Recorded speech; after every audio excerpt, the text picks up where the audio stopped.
Blessings, blessings. I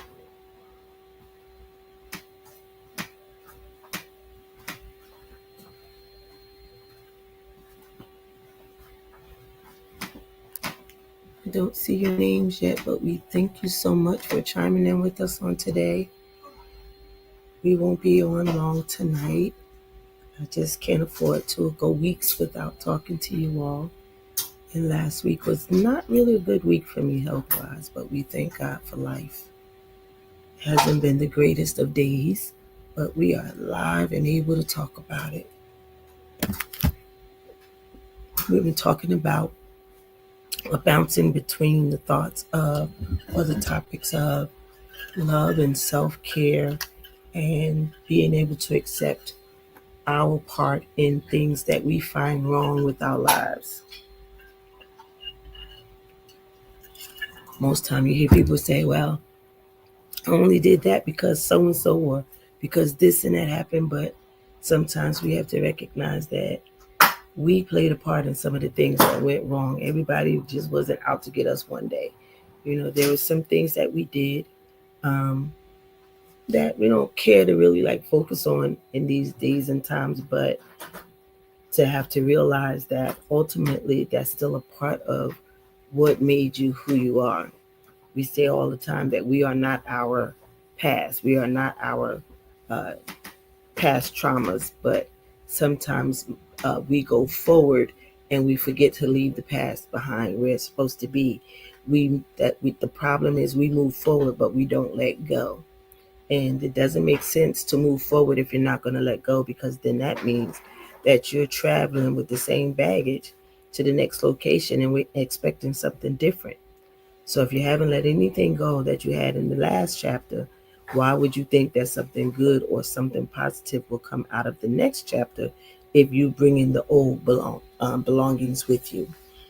In order for you to effectively move forward, you must let go as well. I know it sounds easy, but I do know that it's quite difficult sometimes. Many of us have experienced things where we say, I could, you don't even have to worry about me going back there again. And then there are others who, even though they know they shouldn't be there, there's something about it that keeps your appetite there, that keeps you looking back. And oftentimes we talk about Lot's wife, looking back and saying, I'm not sure I want to do this, still longing for what you were leaving behind, and you turn into a pillar of salt. I ask God all the time, don't let that happen to me, because if we tell the truth, just because we know that God is calling us to certain things does not mean we just say, okay, God, I'm going. Not everybody has that testimony, and so we just have to be mindful that when He does call, when He does choose, when He does send, we can't afford to look back. We can't afford to look back. Scripture lets us know that the man who put his hand to the plow and looked back is unfit. So I don't want God to consider me unfit. I've been doing all I can to get to where He is, and I don't plan on leaving it at this last minute. My bestie is putting out an order right now, so she's not here to sit with me at the moment. She's in the area, but she's not here to sit with me. So again, I thank you all who um, came on in, because we forgot to put up the post early enough to let you know that we would be here tonight. I don't take it lightly when you all show up for me on Wednesday nights. It means so much to know that we are still doing what God has called us to do. You all let us know that. You all come on and conversate with us. You all come on and ask us to talk about different things you want to hear talked about. And that helps us. It keeps us relevant. It keeps us with the ability to reach others, because there's some who will come here that might not come to a church, and then there are those who will come to a church, but they'd rather come for a concert and not preaching. And we can't act like it's not our fault. The church has played a part in the reason why folks are not willing to come back as quickly as they used to and run to the altar when you hear the word revival and just coming to look to be delivered. We have to take responsibility for the part that we played when we weren't uh, secure enough in our own spot, that we didn't, allow somebody to see us, working against each other. And so we have to understand that in this day and time, it's imperative that the church gets their life together, because if you're not paying attention, I would advise that you just really take your ear and put it to the wheel and hear and see how many leaders and warriors are being called on home, and we're being left back here, and you can't hang on to mama and them, their prayers anymore. This is that time when you have to have a relationship for yourself. And you said, what does this have to do with loving the me I see? Because to love the me that you see means that you're getting deliverance for the full you, not just for the part that's convenient, but for all of you. You need to be whole. He's on his way back. He's coming for the church. He's coming for the revival is for us, guys. It is for us. And it is time for us to regain the momentum that the church once had. Used to be a time when you were sitting out on your porch and somebody was coming by with a smoking a cigarette or a blunt. They would put it out, or at least try to hide it, put their hand down on the side, and say, excuse me, or I'm sorry, ma'am. Or, now it's just so much that's happening now that just didn't happen back then. Men sitting in church with hats on, us coming to church with ripped up clothes on. There were certain things that we just were afraid to do. And so what does that have to do with loving the me I see? It's still about making that whole person, you, that person, you, the name that was given to you when you were first born, that person, before any titles or anything. Are you able to truly say that you love the me that you see when you go back and you look into the days of old when it comes to your life? Are you still ashamed of some of the things that happened? Are you blaming yourself, or are you still holding on to the pain of that, which is refusing to let you heal properly? Because you can't hold on to the pain of a thing and still ask God to heal. You have to pick which one you're going to do. Either you're going to stay where you are, or you're going to receive the healing that God has for you. As we are on this journey of becoming whole, on this journey of individualizing, the walk that we have right now. When we get to this place called there, where it's just us and God, and we're looking for the wholeness to be restored in us. Are you really truly ready to yield? Are you really and truly ready to let go of the things that have? Yes. Sorry, y'all. When you move forward, you have to be willing to let go. It doesn't make sense to move forward and hold on. Where's the difference? You're carrying new weight. You're carrying old weight into a new situation. It should be rolled up in there, unless it's still sitting on my bed. It's not there. It's okay. I'll bring it.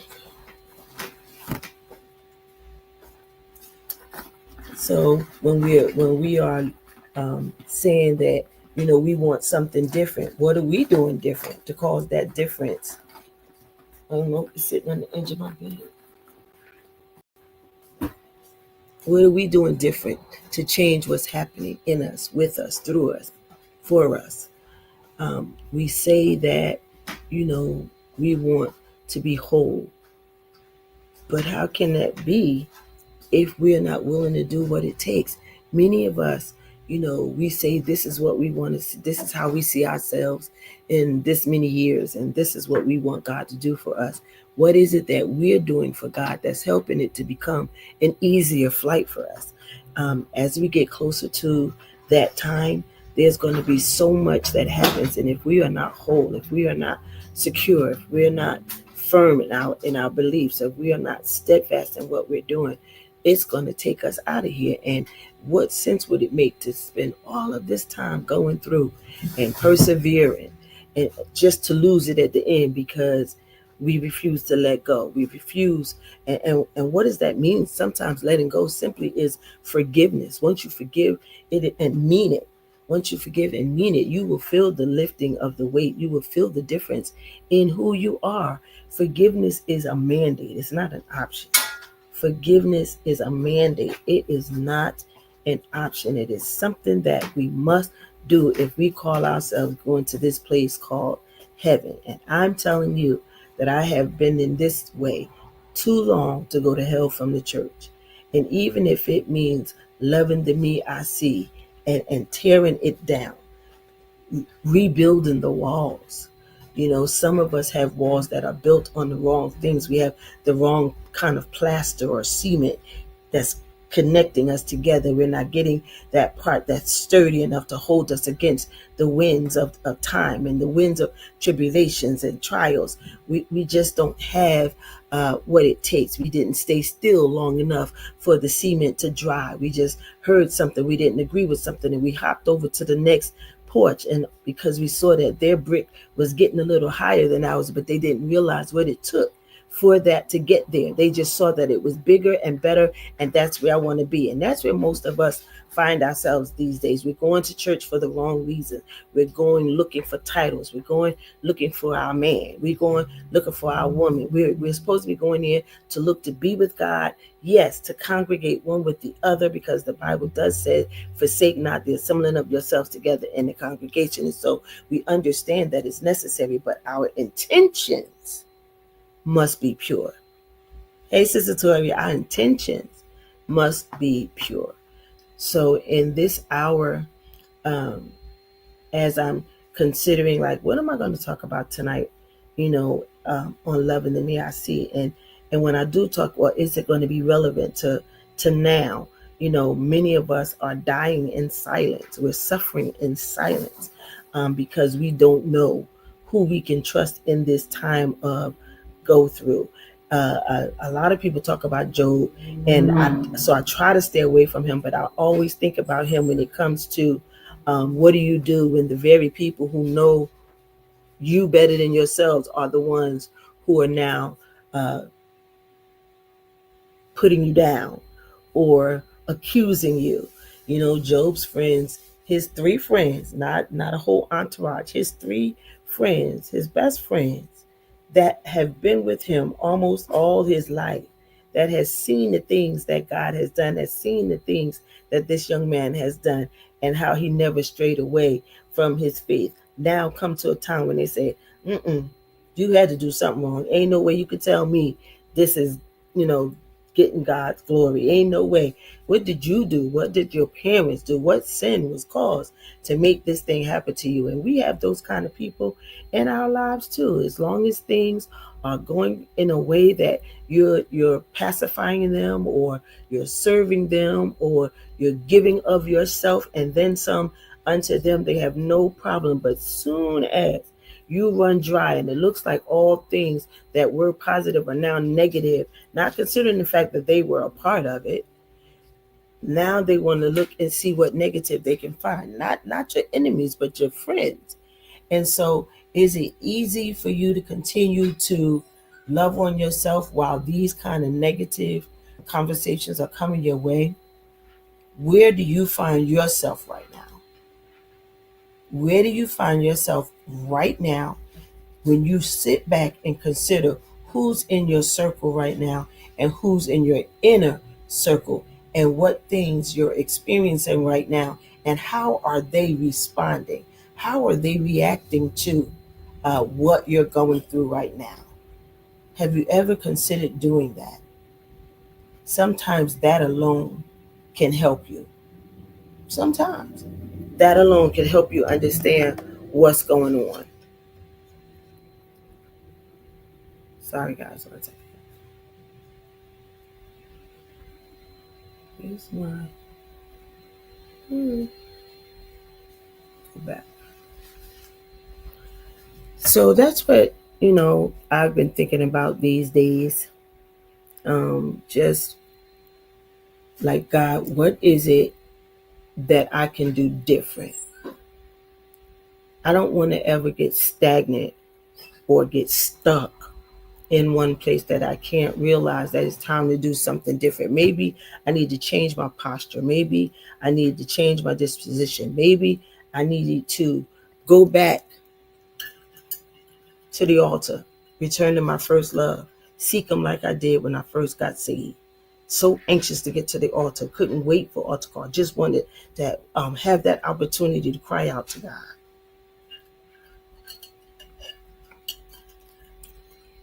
you'll find that it would be shocking when you start talking like this nowadays.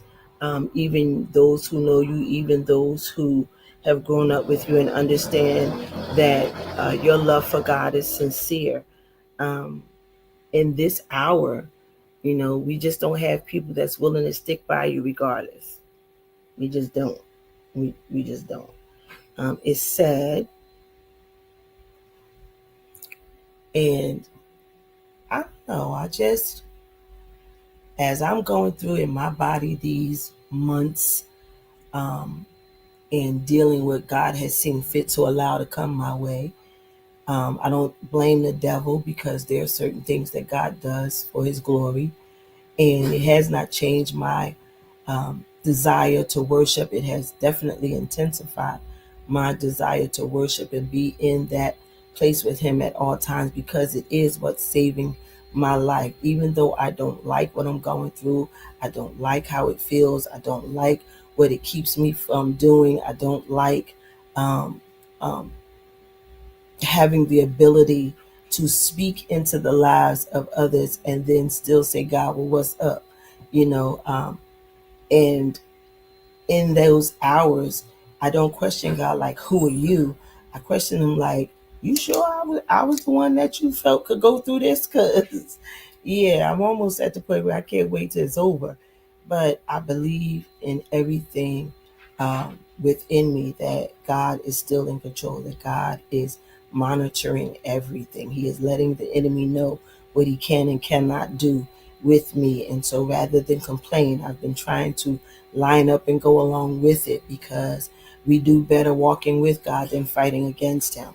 And so, in order for me to be my best self, I have to give my best self to whom? To God, because he is the creator. He is the one and the main reason why we all were created, to give him worship, to give him adoration.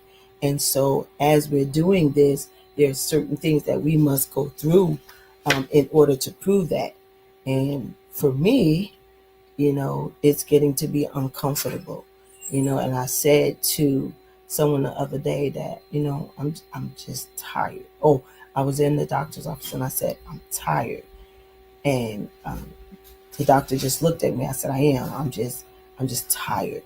And I believe, based on her response, that she thought I was ready to take my life because the next thing she said is, maybe we should have you see a neuropsychologist. I'm like, no, I'm just tired of being sick. I'm not tired of being alive. I'm just tired of the go through right now. But I have not given up the fight, nor do I intend to. I'm just stating the truth and being transparent that I'm not liking it. I'm going through it and will until he says differently. Um, but I definitely want to be alive. There are some things that he promised me, and he told me I would be alive and able to see it come to pass. And I am holding on to that. That is what keeps me going no matter what, despite the pain that I'm in. Even now, I'm just determined that I'm going to continue to go forward until he says otherwise. But do I let him know that, God, I'm kind of tired right here? Yeah, can just give me a little positive in the midst of this, to have a little bit of strength and fuel to go on to see what the end is going to be. I love God with everything in me and I believe in who he is. And I wouldn't pray to him if I didn't believe that he could do exactly what he said he would do. And so we wanted to come on tonight, just so that we could not mess up with our consistency. My health has not been all that I would desire it to be, and so we've had to take off some weeks, but we do not intend to do that often. And so I wanted to come on tonight just for a few minutes and encourage and let you know that it's okay and it's going to be all right. God has not forsaken you. He's just quiet and giving you the opportunity to take the test. Because if he allowed you to take the test, that means he already knew you would pass the test. So continue to go on as you continue to grow, as you continue to love on yourself, as you continue to establish who you are and realize how God created you. Just know that he is with you at all times. And it is too far in the game for you to be turning around now. All right? So encourage somebody. Let them know that it's going to be all right and that all will be well. Touch and agree with them. It doesn't have to be this long, drawn out prayer. Oh, I don't know how to pray for other people. I'm just learning how to pray for myself. You don't need to say a lot. Just God bless them. God do it for them. God help them.